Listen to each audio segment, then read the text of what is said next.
Woo!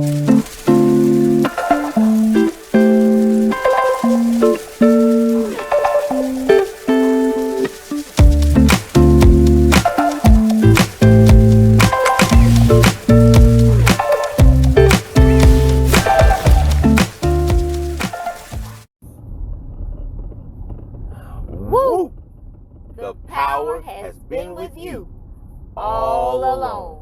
Hey, ladies and gentlemen, this is Trey Michael. And this is Starla Michael. And this is another segment of Applied Consciousness. Whoop, whoop! Hey, everybody. How y'all doing? Hey. Today, we want to talk about all of this separation that's going on in this whole entire world. People right today are so divided, whether you're Democrat, whether you're Republican, whether I'm male, whether I'm female, whether I'm black, whether I'm white, whether I have a great, awesome job with degrees in education, or I'm just working a regular 9 to 5 that don't have the degrees. People are just so divided right now. And what we want to talk about is there's no reason for the division. We have to stop this, you guys. We have to stop today. Stop right now. Because I want you to think of this. As we always say, all things are one. And these come from the Hermetic text from Kemet. These are ancient esoteric knowledges that just describe to us what we actually are. And what we're trying to get to is the reason humanity does not live in a love vibration. One of the reasons. One of the reasons humanity cannot prosper. One of the reasons humanity has not evolved into higher forms of consciousness, from me and my wife's discussions over the last night and this morning, is because we as human beings identify with too many things. There's too many things. And those identifications, they don't bring us together. They actually separate and divide us. That's right. I know my wife was telling me she was in the nursing profession, and matter of fact, I'll let her explain to you a little bit better how people were perceiving the different titles and positions. Right. And I would love to tell you just how people were perceiving the status that we're at as owners and workers. And we always tell we tell the employees of the company, you do not work for me and my wife. That's right. You work for yourself, and we're working together. That's right. We're building together. Because without us taking on the financial responsibilities, right? How could the worker go to work? Couldn't. But at the same token, even if we take on these financial responsibilities, paying the insurances, paying for the trucks, who are going to drive them? I know. Right? Who's going to be the face of the organization? We both need each other. We both are equal, and we both are the same. That's right. As a matter of fact, it won't work without one. It will not work. When I used to be nursing, I was just an LPN. A step above that was the RN, and a step below me, this is the mentality, was the CNAs. But we all needed each other to get the job done, to take care of the patients.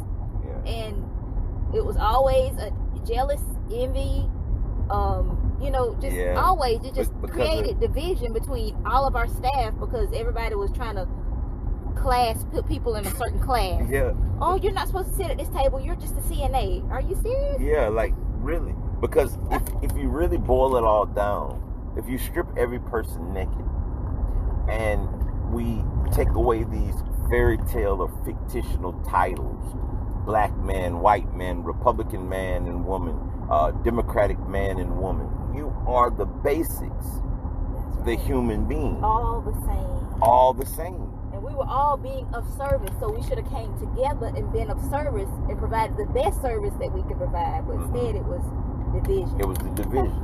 And I'm saying this because I know that the fifth dimensional reality is upon us. But I also know that a lot of us human beings have begun to believe that we are the title, we are the position, we are the hierarchy or the lowarchy of what society's norms are. And that's not what we are. I was giving an example today on our Applied Consciousness YouTube channel, and I was discussing the car being the all and the one. right? So you have a vehicle. We're actually driving in a GMC truck now doing this podcast. So I'm going to use this truck as an example. The steering wheel believes that it is more important than the car. So it says to everyone, I am the car. So the steering wheel on its own decides that it's going to drive passengers. Where there's no seats for the steering wheel to drive. Okay. There are no tires for the steering wheel to shift. Well, in that same analogy, let's reference the motor. What the motor believes as being the most important part, the most expensive part of the car. And the motor says, well, I don't need the rest of this vehicle. It's just an excess. I and I alone are the motor. And I can do the same thing as the functionality of the car. So the motor, with all of its infinite horsepower and its power, it can't travel human beings anywhere because it has none of the other components, the alternator, the gas line running from the fuel tank, to continue the process of the motor even being something that can transport an individual from point A to point B. I mean, then you can go to the lowest portion of what humans might perceive as the lug nuts on the trucks. If the rest of the car says, we don't need the lug nuts, we don't need you, then how is the car going to roll on the wheel that is being held in place by the lug nut? See, the problem is we don't look at a car and break the car down into its specific areas, windshield wiper, headlights. We consider the entire essence of it, the vehicle. That's right. But then when it comes to our personal lives, we choose to hold on to these identities.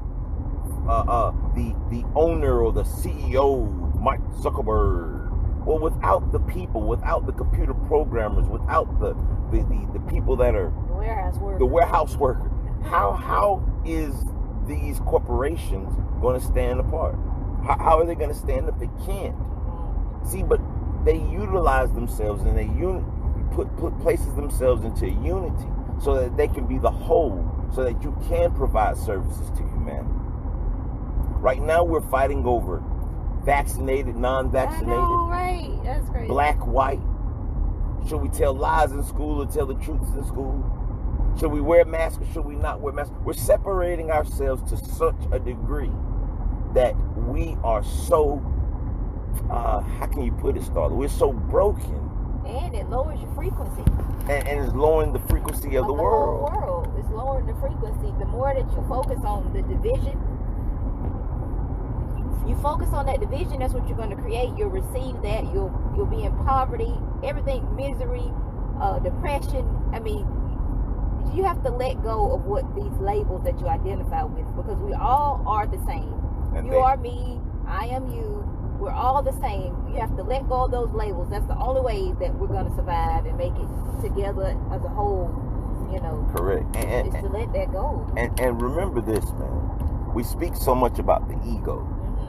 Ego, edging goodness out or edging God out. That's right. The ego is the thing that identifies with the skin complexion, with the texture of the hair, with the size of the hands, with the height of the individual. I mean, with the IQ or the grade point average, or what school did you go to, or what side of town were you born on, or north and south and east versus west, and the rural area versus the urban areas. Like, listen, even in religion, we have separation. We do. The ego is even in religion. They say non-denominational or Baptist or Roman Catholic or Presbyterian, or, I mean, it goes so far. Even the Muslims have separations within their class. The Shiites or the, I forgot the other name of the groups. And this is the repetition of the insanity that human beings continuously go through. And in me, myself, I go through these from my human experiences. That's true. But what I want to get to, besides just expressing the problem, because remember, this is called applied consciousness. How do you apply consciousness to these problems so that you can create the solution? And it's simple. Do not focus on anyone else's personal issue, because we have too many of our own. I tell my wife all the time, if I spent the next 2 trillion years trying to break down every unvirtue or every phallus or every blemish in my reality, that I still would probably be left with blemishes. Remember, the guru or the ascended person is not a person that has learned a lot of things.